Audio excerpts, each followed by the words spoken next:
이번 시간에는 미적분의 역사와 원리에 대해 소개하겠습니다. 교과서에는 나오지 않지만 현 단계에서 알아야 될 역사와 원리의 몇 가지를 소개해 보도록 하겠습니다. 먼저 무한을 다루는 데는 두 가지 접근법이 있습니다. 만약에 느슨한 경서로에서 공이 굴러간다고 하죠. 그리고 어떤 1초 1대의 속도를 구한다고 하면 특정한 시간 간격을 구해서 이거를 점차 접근시키는 방법이 있을 수 있습니다. 이것을 극한이라고 하죠.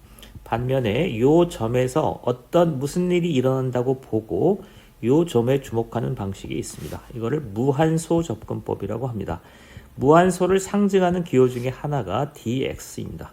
자, 그러면 무한소와 극한으로 실제 작업을 해보겠습니다. 느슨한 경사로 운동을 이렇게 그래프로 옮겨두죠. 그러면 이 점에서의 기울기를 구한다고 하면 무한소에 의한 방법은 이 점에서 아주 미세한 시간이 흘렀을 때 거리의 변화를 이렇게 잡는 거죠. 그러면 여기서 dx 이퀄 1 플러스 2dx 플러스 dx 제곱이 돼서 마이너스 1이고 2 플러스 dx가 돼서 이 dx는 거의 0에 가까운 양이니까 이거를 없애버립니다. 이렇게 한 게 뉴턴과 라이프니츠 등이 이런 식으로 했습니다. 그런데 여기에 문제가 있었죠. 왜냐하면 dx를 분모에 썼다는 것은 dx는 0이 아니라는 뜻이죠. 그런데 막판에 dx를 제거하는 것은 dx가 0일 때만 가능한 겁니다. 이거는 수학의 원리 자체를 무너뜨리는 결과였습니다. 그래서 이러저러한 논란들이 있었고 19세기에 무한소 대신 극한이라는 테크닉을 사용합니다. 마찬가지로 이렇게 해서 이 점에서의 기울기를 구한다고 할 때 일단 적당한 시간 간격을 찾습니다. 우리는 h 1 플러스 h의 제곱 마이너스 1의 제곱이죠. 계산을 편의하기 위해서 h를 쓰기도 하는데 상황을 명백하게 하기 위해서는 델타 x를 쓸 수도 있겠습니다. 델타 x의 제곱 마이너스 1의 제곱입니다. h는 이때 델타 x는 제로가 아닌 거죠. 그러면 계산을 하죠. h분의 1 플러스 2h 플러스 h의 제곱 마이너스 1이 돼서 2 플러스 h가 되죠. 델타 x로 한다면 델타 x분의 2 델타 x 플러스 델타 x의 제곱 마이너스 1이 돼서 막판에 2 플러스 델타 x가 됩니다. 이건 0이 아닌 것으로 처리했기 때문에 막판에 이것을 어떻게 처리할까 하다가 리미트라는 관점을 도입한 겁니다. 다시 얘기하면 느슨한 경서로에서 시간 간격은 0이 아닌 거죠.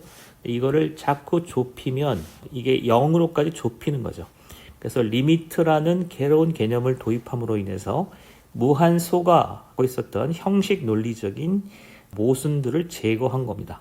전체적으로 요약하자면 뉴턴 라이프니 이전까지는 무한소로 수학을 하다가 이것이 형식 논리적인 문제가 있다고 판단돼서 극한으로 전체적으로 대체된 상태입니다. 따라서 학교 수학은 극한으로 정리되어 있습니다. 그런데 dx나 무한소를 소개하는 이유는 두 가지입니다. 하나는 실용적인 이유이고 그 다음에 직관적인 이해입니다. 만약에 느슨한 경사로에서 1초 1대의 속도를 구할 때 이거를 시간 간격을 좁히는 방향으로 접근할 수도 있지만 이 1초 1대 아주 짧은 시간에 무슨 일이 벌어지는가를 판단하는 것이 보다 직관적입니다. 알기 쉬운 거죠. 그렇기 때문에 지금도 dx는 매우 자주 사용됩니다.